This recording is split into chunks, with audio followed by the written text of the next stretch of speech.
Hello everyone, आज हम मूल्यांकन कार्यपत्र नंबर 1 करेंगे गणित का और 10वीं कक्षा का। पहले बिंदु -2 और 6 को हमें चतुर्थांश में स्थित करना है, तो हम बनाएंगे पहले इस तरह से और इस पे हम पॉइंट डालेंगे। तो हम जब इसमें लोकेट करेंगे पॉइंट को, तो हमारा कौन सा आएगा चतुर्थांश? हमारा आएगा दूसरे में, चतुर्थांश में। सही है।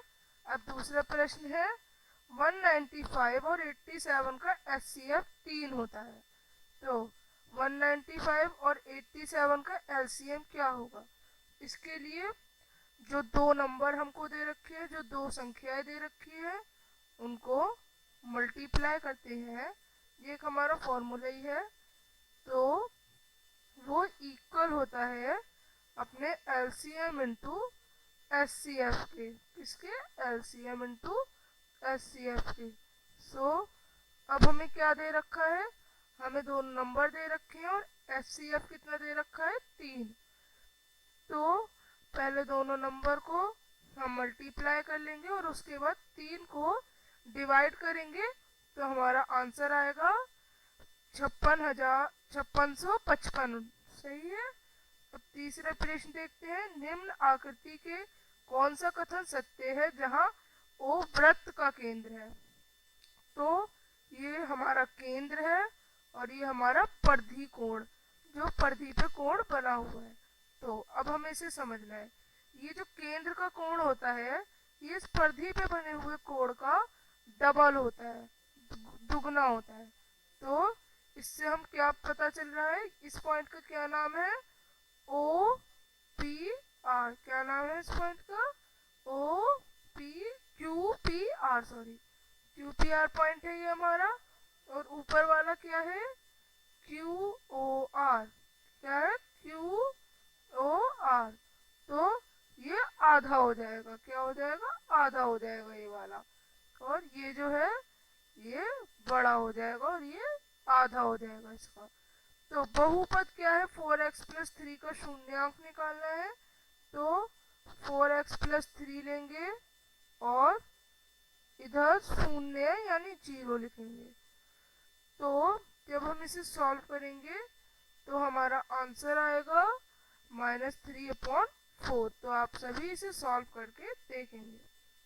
अब अगला, दी गई आकृति में XYZ एक ट्राइंगल है जिसका जो एरिया है वो 118 मीटर स्क्वायर है और ये वाली जो इसकी साइड है ये 4 मीटर है। और एक्स एस और वाई जेड परपेंडिकुलर है। परपेंडिकुलर वो होते हैं जहाँ पे 90 डिग्री के एंगल बन रहा होता है। तो वाई जेड बतानी है। अब इसको निकालते हैं। इसको हम कैसे निकालेंगे? इसमें ये हमारा ट्राइंगल बन रहा है पूरा, तो हम 1/2 एक राइट एंगल है इंटू बेस इंटू हाइट करेंगे। ओके, 1/2 इधर आएगा। बेस हमें पता नहीं तो हम वाई जेड लिख देंगे और हाइट कितनी हो जाएगी हमारी? 4 हो जाएगी। सो इधर आ जाएगा 118। अब 2 से 4 कटेगा तो यहाँ पे आ जाएगा 118 का 2। सो जब हम इसे काटेंगे तो आएगा 59 मीटर। तो वाई जेड की वैल्यू है 59 मीटर। अब छठा है, समीकरण 5x plus 2y minus 9 is equal to 0 का हल क्या है? तो हमें 4 दे रखे हैं, 4 डिजिट। हमें इनकी वैल्यू को पुट करके देखना है। x की जगह पहली वाली वैल्यू सब में पुट होगी और y की जगह सब में दूसरी वाली जो हमारी वैल्यू है वो पुट होगी। तो जब आप पुट करके देखोगे तो आपका अगर आंसर 1/2 पे पूरा सॉल्व हो रहा है, दोनों तरफ 0 आ रहा है, तो ये बिल्कुल करेक्ट है। अब सातवां, चक्रीय चतुर्भुज के चारों शीर्ष डैश पर स्थित है। तो चक्रीय चतुर्भुज होता क्या है? सर्कल, एक सर्कल होता है, इसके अंदर एक चतुर्भुज बनाते हैं एस की, जो कि इसकी परिधि से, जो इसका बाहर का हिस्सा उससे टच कर रहे हो इसके पॉइंट, वो होता है चक्रीय चतुर्भुज। सो चक्रीय चतुर्भुज के चारों शीर्ष कहाँ पर स्थित होते हैं? वृत्त पर स्थित होते हैं, यानी हमारे बाहर के हिस्से पे स्थित होते हैं। अब अपरमय संख्या बतानी है, इरेशनल। तो जब हम इसको रूट से करेंगे तो ये 6 आएगा, ये वाला तो खत्म हो रहा है, अब ये वाला भी रेशनल है। अब इरेशनल होते क्या है? जो कभी भी खत्म ना हो और रिपीट ना हो। यहाँ पे ये भी खत्म हो रहा है, ये भी खत्म हो रहा है। अब ये खत्म तो नहीं हो रहा, पर ये रिपीट हो रहा है, 4 3 4 3 4 3, पर ये खत्म भी नहीं हो रहा और रिपीट भी नहीं हो रहा। तो सी पार्ट जो है वो हमारी एक अपरमय संख्या है। अब निम्न में से कौन सा बिंदु y एक्सिस यानी अक्ष पर स्थित होगा? तो आप बना के देखेंगे तो आपका पॉइंट 0-2 अगर उस पर स्थित हो रहा है तो ये प्रश्न भी आपका बिल्कुल सही है। अब BCD का माध्यमिक BM है और निम्न में से कौन सा असत्य है? पहले एक ट्रायंगल बनाओ, ये उसका हो गया माध्यमिक पॉइंट, ये हो गया BCD ट्रायंगल और BM इसका हो गया माध्यमिक।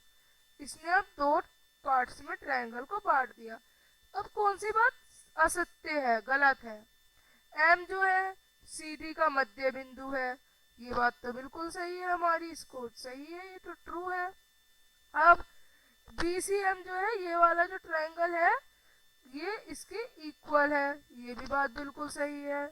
तीसरा, BCM जो है वो बड़ा है BDM से, पर ये तो गलत है क्योंकि हमने पढ़ा था जब कोई माध्यमिक आ जाता है ट्रायंगल का, माध्यमिक ट्रायंगल को दो हिस्सों में बांटता है, त्रिभुज को दो हिस्सों में बांटता है, तो ये हमारा गलत है। और चौथे में क्या कह रहा है? BCM जो है उससे BCD बड़ा है, तो ये बात तो बिल्कुल सही है। ट्रायंगल के एक हिस्से से पूरा ट्रायंगल बड़ा ही तो होगा ना, तो ये भी बिल्कुल सत्य है। तो हमारा असत्य है सी पार्ट। सो ये थी हमारी वर्कशीट। अब हम मिलेंगे अपनी नेक्स्ट वर्कशीट के साथ, तब तक के लिए बाय।